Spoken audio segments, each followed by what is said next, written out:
historia para contarles que me fascina y de la que he hablado en episodios anteriores. Un personaje que sigue apareciendo y resonando en muchas de las polihistorias que hemos contado.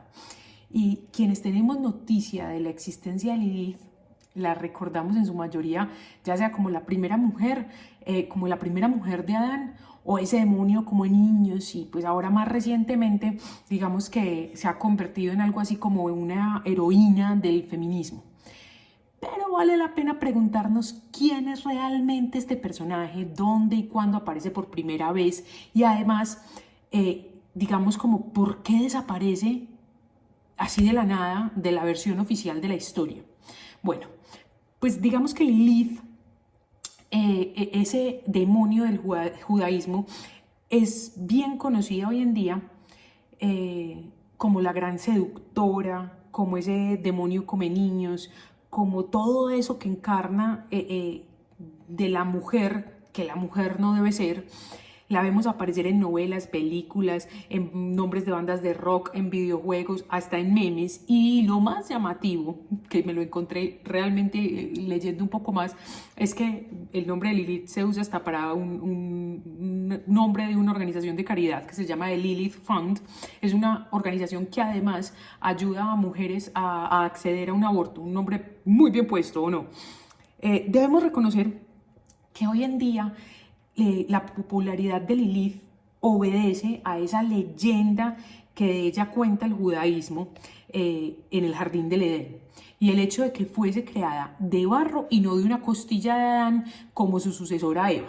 Además, como hemos relatado en otros episodios, y ojalá lo recuerden, y si no, vayan y vuelvan y miren el origen del temor a lo femenino, o participen en las próximas conversaciones que tendremos con este tema. Cuando Adán quiere acostarse con ella, pues que es su primera mujer, Lilith demanda estar sobre él y no debajo.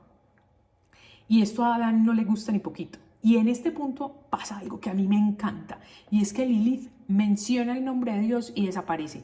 De este punto hablamos largo y tendido en las charlas del origen del temor a lo femenino.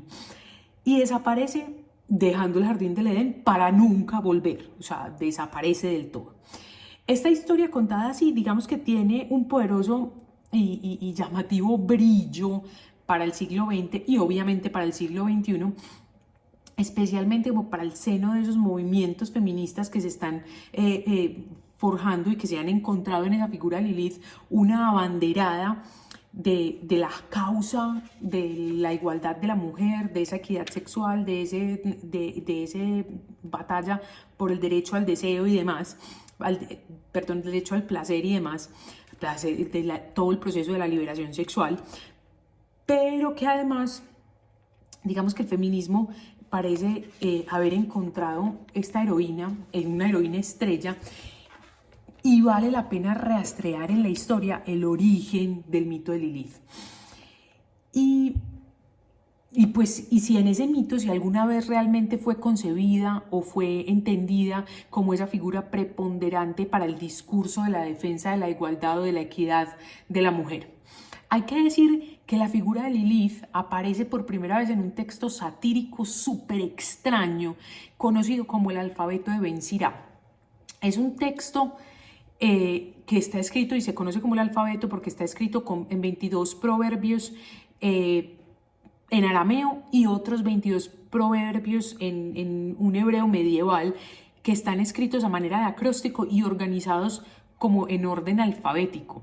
Esta historia la escribe Ben Sira en la corte del rey Nabucodonosor II, en donde su trabajo consistía en resolverle al rey problemas varios, darle solución a una cantidad de problemas rarísimos.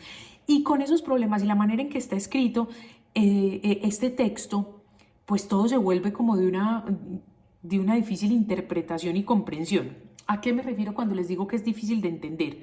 Les voy a dar algunos ejemplos de los problemas que supuestamente resolvía Ben Sira para Nabucodonosor II. Por ejemplo, resolvió el misterio de por qué los burros orinan sobre la orina de otros burros. Un gran misterio, no sé para qué demonios lo necesitaba Nabucodonosor.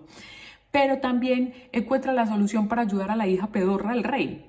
y le ayuda a la mamá, oigan pues, a la mamá del profeta Jeremías a que lo conciba bañándose en una fuente en la que el mismo Jeremías se había masturbado anteriormente, o sea, como que tenía el DeLorean y viajaba en el tiempo, una cosa rarísima. Entonces así, o más ilustrado, o mayor ilustración del tipo de historias que cuenta el texto de Ben Sirá. Pero entonces nos tenemos que preguntar cómo y por qué nos encontramos con un mito como el de Lilith en un texto que tiene estas características tan particulares. A lo mejor, y uno queriendo interpretar la historia, pues habría una versión, digamos que más oficial o más formal del mito, y que seguramente este texto lo está recogiendo. Pero bueno, las pistas como del origen del mito de Lilith están ahí mismo en el texto de Ben Sirá. En las partes del cuento que no nos han contado realmente a todos, como en nuestra tradición mitológica y en nuestra formación.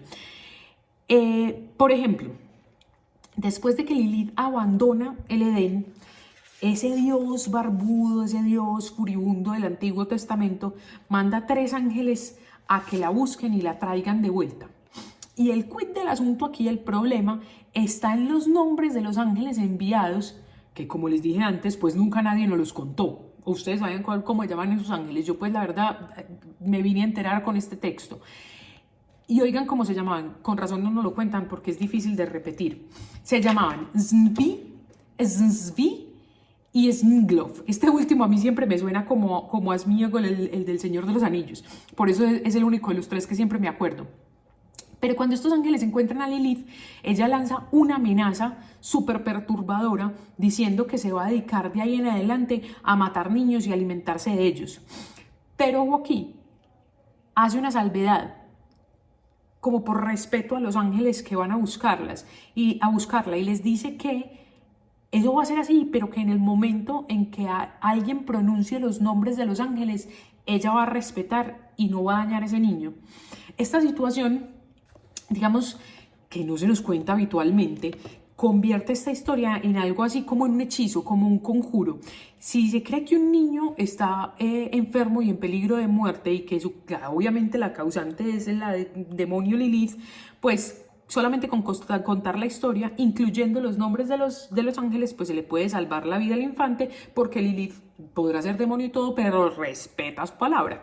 Y es así como entonces encontramos esta historia o el mito de Lilith en el texto de Ben Sirá, porque cuenta que Ben Sirá mismo recita la historia de Lilith y los ángeles para el hijo enfermo del rey Nabucodonosor.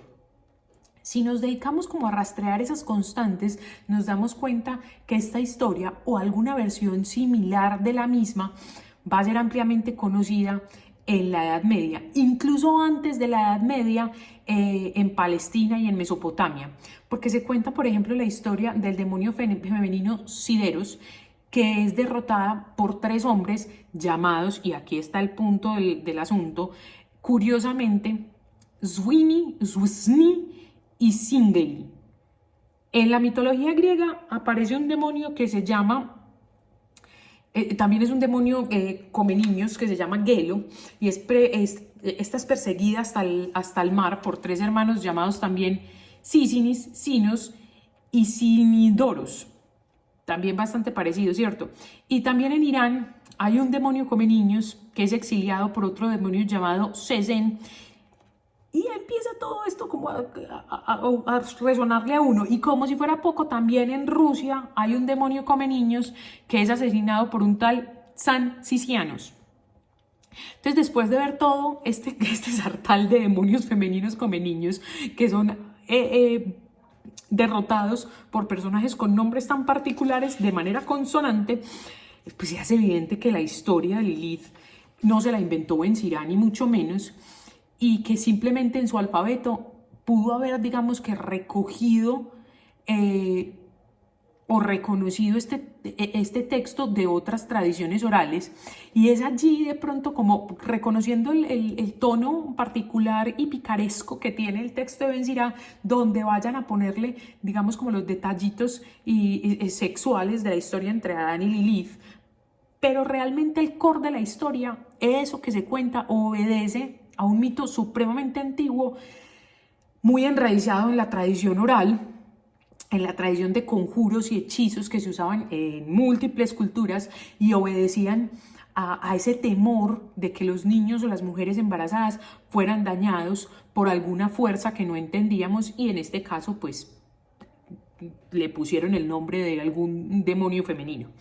Pero volvamos al asunto de la heroína feminista en la que se convirtió Lilith en el siglo XX. Aquí hay algo supremamente interesante, y es que estas historias conjuro, como la de Lilith, pues en este caso, van a ser parte de la tradición oral. Y esa tradición oral generalmente va a ser contada o relatada por las mujeres.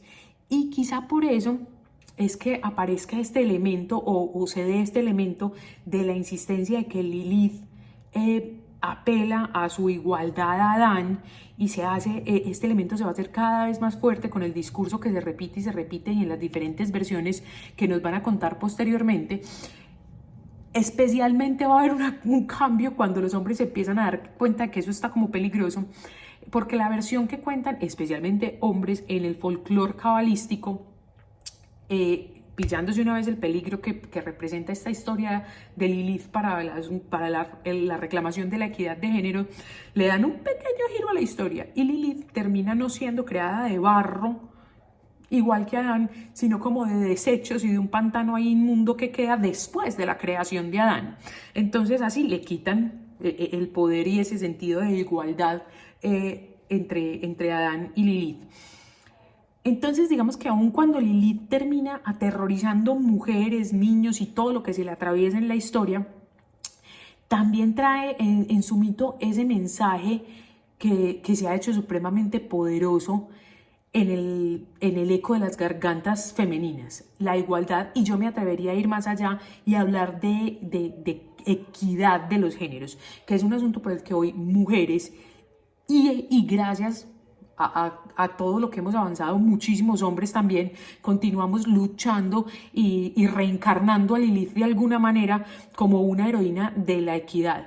Entonces así vale la pena rescatar este mito de Lilith y volverlo a poner en boca de todas las mujeres y de todos los hombres que hoy hablamos de equidad de género. Mil gracias, ha sido un placer volver a estar con ustedes aquí en Polihistorias.